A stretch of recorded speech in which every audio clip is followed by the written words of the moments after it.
mukhang nagsasalita po kayo na hindi po sang-ayon sa napag-aralan yung batas. Yung human rights po, nasa Constitution po yan. O, kayong tatlong abogado ni Mr. President, turuan nyo ang kliyente nyo. Oo, hindi ba nasa Constitution yun? O, Atty. Delgra, hindi ba nasa Constitution natin ang human rights? Yes. Na kailangan, sir, 98 Di po, sandali lang po, Mr. President. Tatanungin ko lang po yung abogado nyo, sapagkat siya ay isang resource speaker, nasa Constitution po ba ang human rights? Opo, sir. O yun, nasagot po niya. So, Mr. President, nasa Constitution po yan, at ang unang-unang dapat tumupad ng Constitution, sino po? Kundi ang pinakatatay ng buong bansa. Correct. Hindi po ba? Correct. Therefore, nagkamali kayo sa ganong salita. Enzo Recto, kalaban ang katiwalian at kasinungalingan, kakampi sa katotohanan at kabutihan.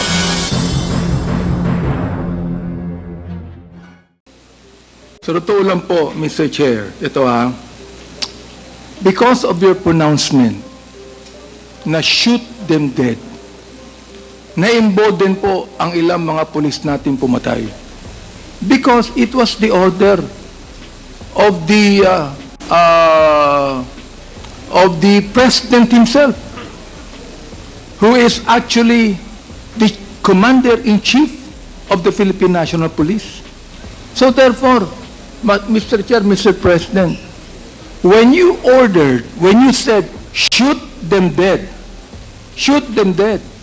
it emboldened some of the policemen to kill. Am I right, Mr. Chair?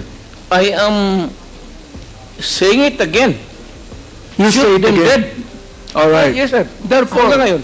your policy of shooting them dead and the policy of the policemen in killing them is different, because you said in the Senate that it is the policeman that should be accountable for this, not me, because this is just a policy.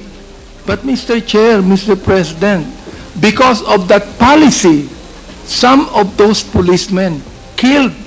In fact, Mr. Chair, nung kami po ay nagkaroon ng unang hearing dito ng Committee on Human Rights, meron po kaming inibitahan na 4 na mga SPO4 lang po ito. Mga talagang non-commissioned officer. Nakasama nila ang isang major. Sabi ko sa kanila, nakapatay ba kayo? Ang sabi nila, hindi. Okay. Ngayon tinanong ko, pero gumamit kayo ng baril at bumaril kayo. Ang sabi nila, meron kaming nabaril. Okay. Napatay niyo ba? Hindi po namin sigurado sapagkat marami kaming binaril. Marami kaming nabaril. Ito po yung tanong ko ngayon. Sabi ko, bakit nyo ginawa yan? Anong sabi nila? Ito po ang order sa itaas. Yun po ang sabi. Now, of course, you do not even know that, Mr. Chair, Mr. President. Ito po ang order sa itaas. Tama po ba ang ginawa ng 4 na pulis na yan? Sa kayo, Major? Pagka lumaban? Hindi po lumaban eh. Hindi. In fact, yung isa buhay po, hindi lang maibitahan dito, ayaw pong pumunta eh. Hindi po tama. That's about the only time that a policeman can legally kill another human being is when he is confronting a criminal and is armed, and it must be commensurate doon sa baril for baril. Oh, ito po. Kung batuta lang ang hawak mo, barilin mo na lang sa leeg or barilin mo yung paa. Mr. Chair, Mr. President, ito po.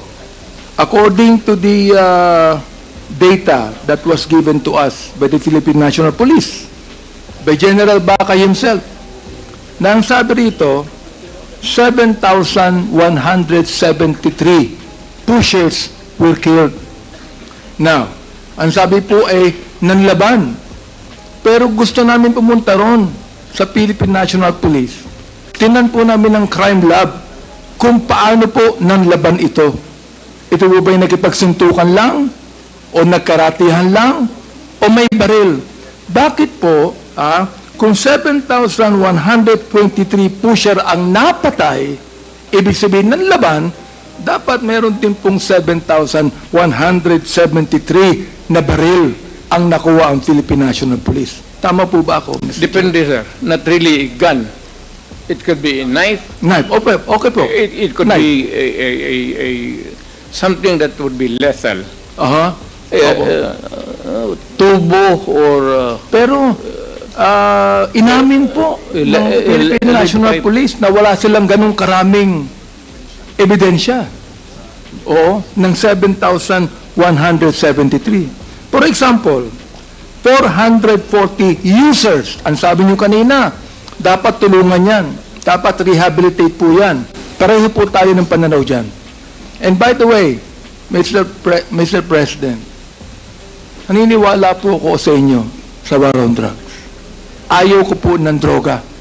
Alam ko po ang magiging kapalit niyan sa mga kabataan. Pero ang hindi ko maintindihan, kung bakit kinakailangang mamatay ang more than 20,000 people upang magapi lamang ang drugs. Pero after he became president, Mr. Chair, may drugs pa rin eh. Hindi pa rin po nawawala. Ako'y nagpapasalamat because in your time as president, wala na po yung manufacturing ng shabu sa Pilipinas. Naipasara nyo lahat yan. Ano pong pumalit, Mr. President? Smuggled drugs galing sa China. Lahat po ng mga drugs na yun nagpupunta sa Pilipinas ay smuggled galing sa China o galing kung saan-saan, Mr. President. Yan po yung sinasabi ko sa iyo for your information also. Of course, kayo po ay private citizen na. Eh, hindi nyo po kinakailangan pakialaman yan.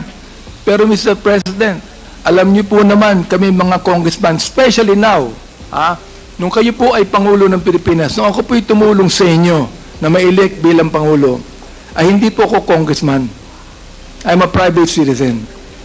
Tumakbo uli ako ng 2019, naging congressman po ako. Alright, sa pang-apat at termino. Ako yung naging minority leader, ako yung naging deputy speaker. Tanahon niyo po yan nung kayo nakaupo.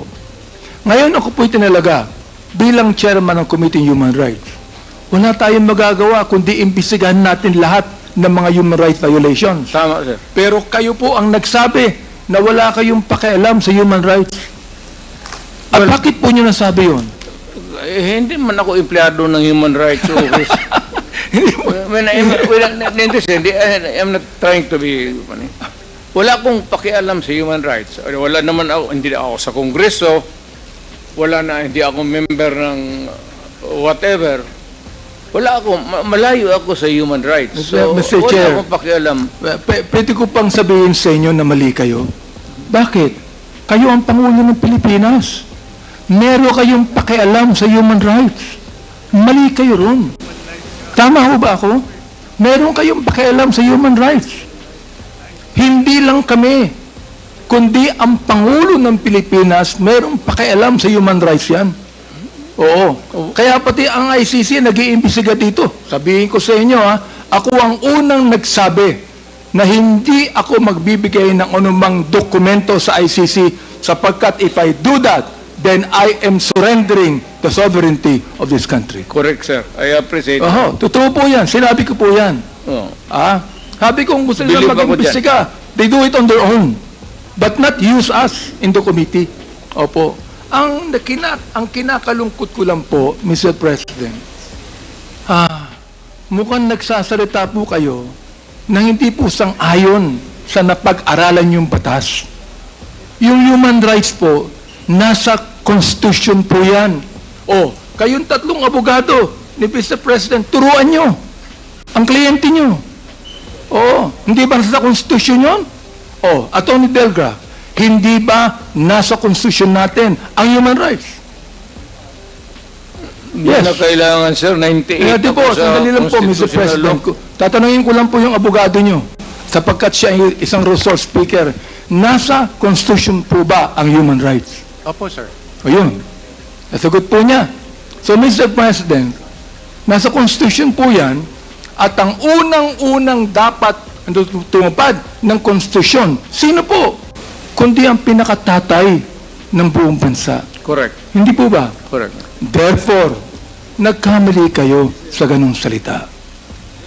Retired tatay ako, sir. Hindi ba sabihin niyo sa akin, nung sinabi niyo Pangulo kayo, nagkamali kayo. Retired na po kayo ngayon. Hindi ko inaano yan. Pero nagkamali kayo ng ganung salita. Tama ako, mali.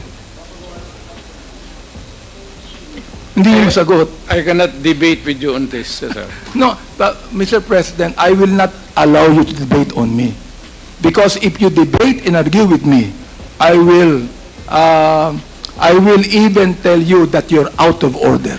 Kaya nga. Because any resource speaker cannot debate with any member of the Quadcom. Ang tinatanong ko lang, Mr. Chair. Congressman ako, sir.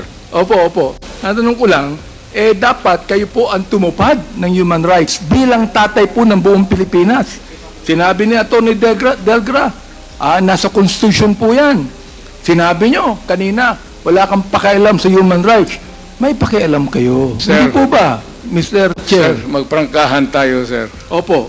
Sige po. Pagka ganun talaga, mayor ka, pagka criminal ka, mainit talaga ako sa iyo. Hindi po yung Pagka nag-rape ka, Mr. Chair, hindi po natin, wala pong problema ron eh. I am not actually, yung bang, disagreeing with you.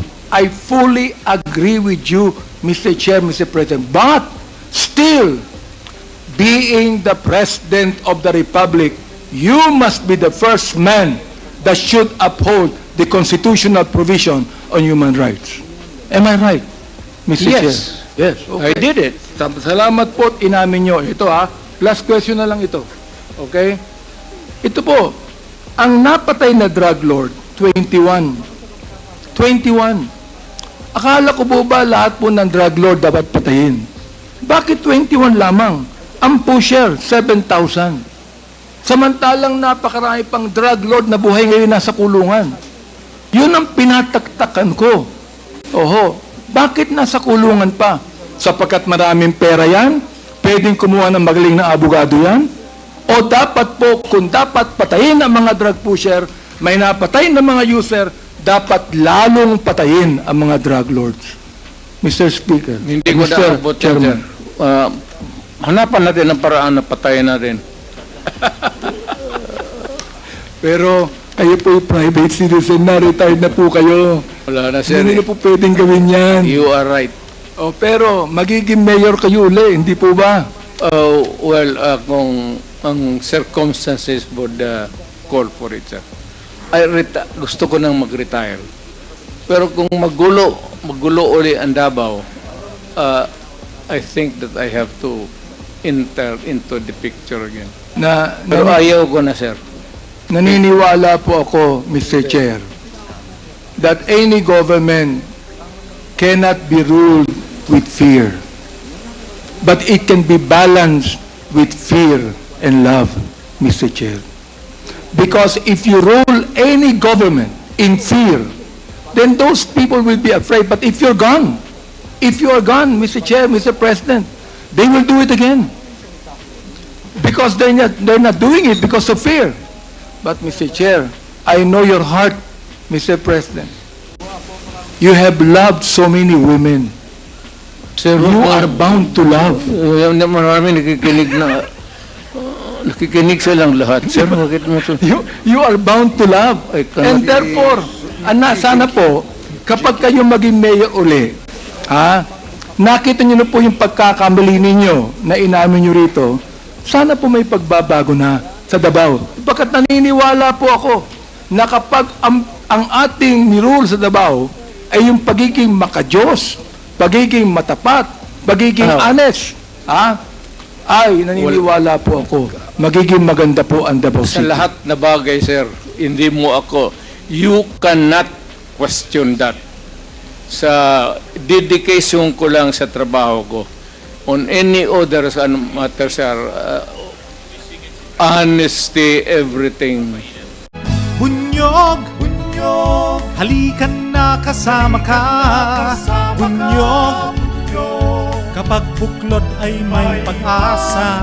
Luzon, Visayas, Mindanao, isa ang pananaw. Sa bagong Pilipinas ang bunyog isisigaw.